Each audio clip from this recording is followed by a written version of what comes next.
Hello everybody, welcome back to my channel. Today I want to talk about my fall TBR. I haven't really had the best reading year this year. I've read like a fair amount of books, but I haven't loved most of them.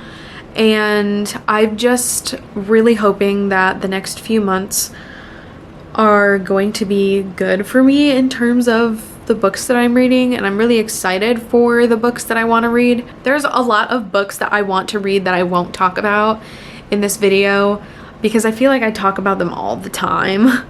So I guess I just wanted to switch it up a little bit. But you know, like there's like the fall romance novels that everybody wants to read. Like fall is a really good time to read some thrillers, and of course some horror. I have 4 books that I want to read and 4 books that I've started this year that I would like to finish. And so that's what my fall TBR is going to consist of. So we'll start with the books that I've already started that I would like to finish. Right now I'm reading Flowers in the Attic by V.C. Andrews.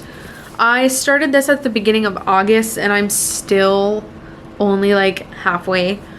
And the month is almost over, so I need to get cracking. I'm on like page 160.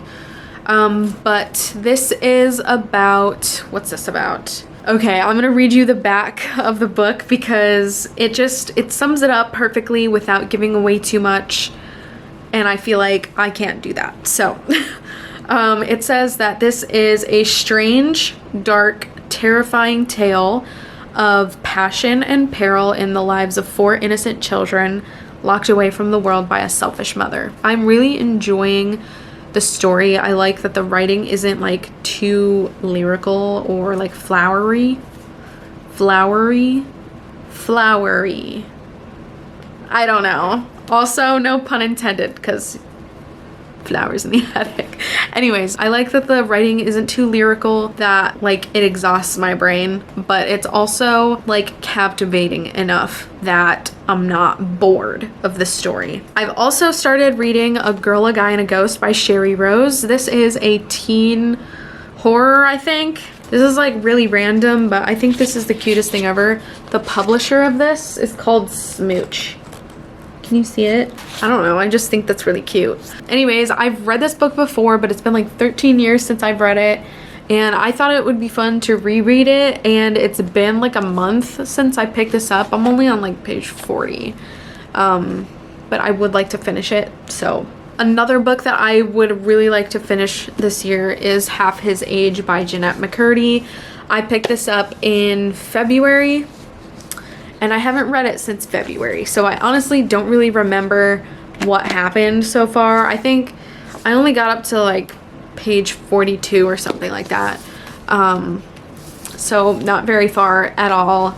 So honestly, I might just start over with this book. I started reading The Measure in March, and if I had to guess, I got to like page 100 before I just kind of forgot that I was reading it. I don't really know like what's going on, but like even though I've spent the past 2 years saying that I'm really excited to read this, like I just wasn't really feeling the story at the time. I don't really know what happened, but I kind of forgot that I was reading this. The next book that I have is An Ancient Witch's Guide to Modern Dating by Cecilia Edward.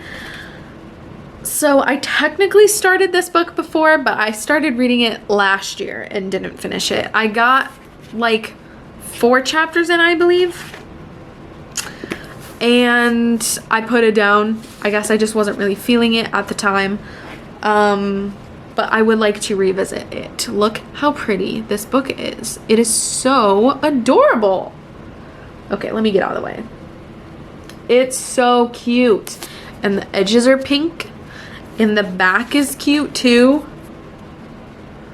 So cute. Perfect witchy vibe for Halloween coming up soon. This is about a witch who gets transported to the future, and she's got to figure out the dating pool in the time of cell phones, and that's not where she's from. The next book that I have is a Stephen King book. I, for some reason, want to start reading Stephen King, even though I know that his books can be really wordy.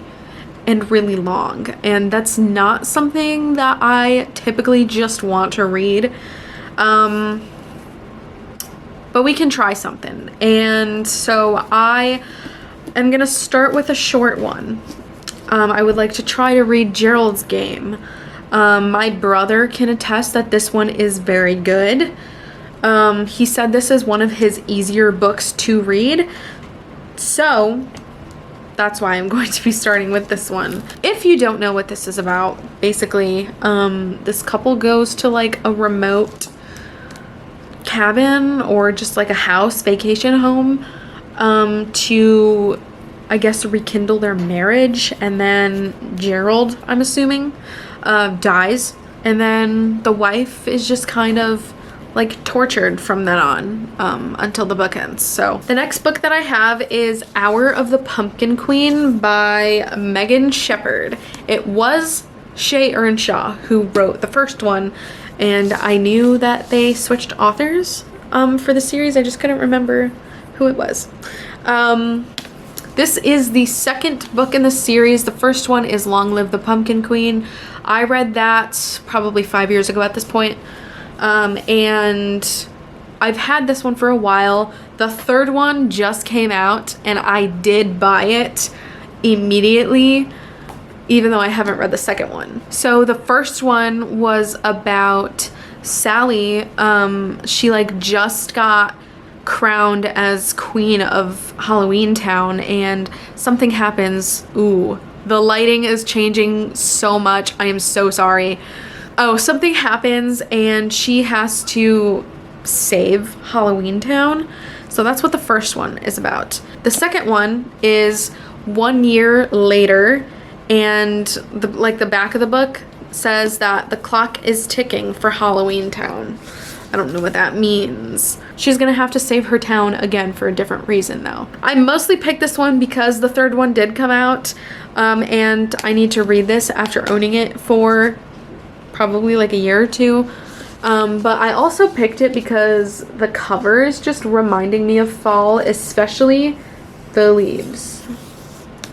That part really got me. Oh my gosh, the sun does not know if it wants to be out or not. The last book on my TBR is Loteria by Cynthia Pelayo.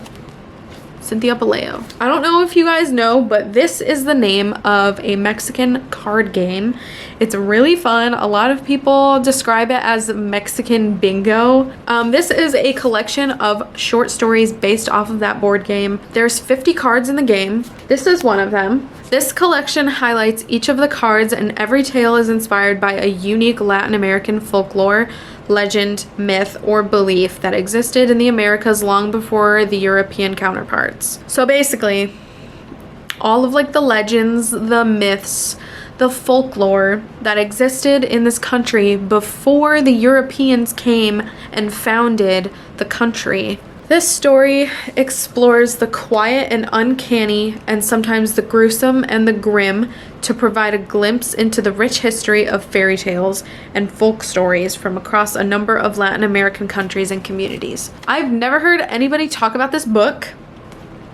I've had it for the whole year basically, but I think that now would be the perfect time to start reading it. And since it's a collection of stories, it's not like I have to read it in one go. I can do like a couple short stories at a time. One thing that's really super cute is that she has the picture of the card from the game, and then she translates what it means in English right underneath. So you can learn some Spanish while you're reading this. I'm really excited to dive into this one. I am half Latina, and I know like a couple like urban legends, I guess. And I'm curious to see if maybe they'll be in here, or just kind of learn about other ones that I didn't know about before. So those were all of the books on my TBR. I'm really excited to hopefully find some good books this year because, again, I haven't loved a lot of the books that I've read this year, and it's really bumming me out. Let me know down below, have you started planning your fall reading? And if so, what are some books on your TBR? Or if you have any fun fall book recommendations, you can leave them in the comments below as well. Thank you so much for watching. I hope to see you soon with another video. Bye.